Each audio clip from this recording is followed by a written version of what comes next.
God reaffirms his covenant with Isaac. And there was a famine in the land beside the first famine, and that was in the days of Abraham. Isaac went unto Abimelech, king of the Philistines, unto Gerar. That's Genesis 26 and verse 1. Is that Ger? Gerar. Ger. Gerar. Gerar. This is now. We need Opie here. We do. She would say, I know how to say that.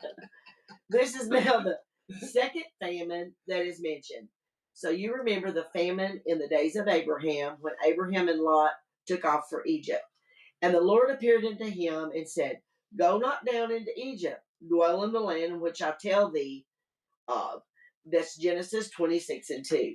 So why did God say this to Isaac? Well, he had an example before him of his father who had run off down in the land of Egypt.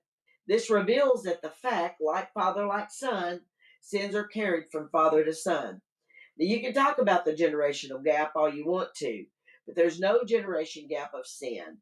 It just flows right from one generation to another. Generally, the son makes very much of the same mistakes that the father did, unless something intervenes. So God gives definite instructions to Isaac at the time of famine, and he confirms the covenant which he had made with Abraham. Sojourn in this land, and I will be with thee and bless thee. For unto thee and unto thy seed I will give all these countries.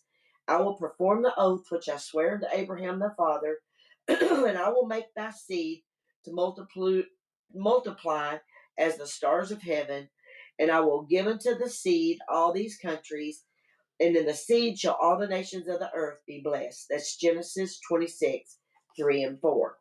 And God says to Isaac, don't leave this land. Don't go down to Egypt. Oh, excuse me. I want to confirm with you the covenant which I made with Abraham. And he repeats the threefold promise. Number one is the land. I'll give unto thy seed all these countries. Number two is the nation. I will make thy seed to multiply as the stars of heaven. Number three is the blessing. And in thy seed shall all the nations of the earth be blessed. Because that Abraham obeyed my voice and kept my charge, my commandments and my statutes and my laws. Genesis 26 and verse 5. Now at this point, God had not yet given the Mosaic law. Abraham was not under the Mosaic law system. However, the important thing is that when God told Abraham something, he believed God and he acted upon it. He demonstrated his faith by action. We have too many folk today who complain of the lack of reality in their Christian lives.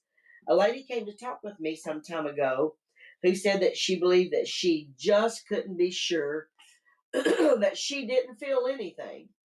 Such uncertainty.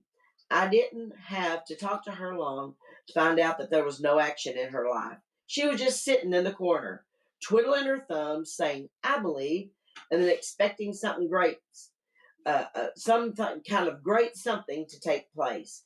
Now, that just doesn't happen. When you believe God, you act upon his promises.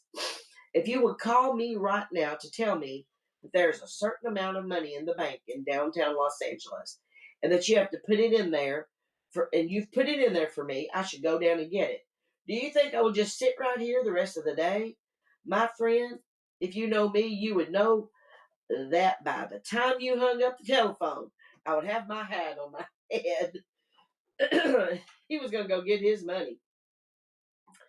I'd be going down there. Faith is what you act on. Faith is something that you step out on. And Abraham believed God, and God counted it to him for righteousness. God is now telling Isaac that he wants him to be the same kind of man.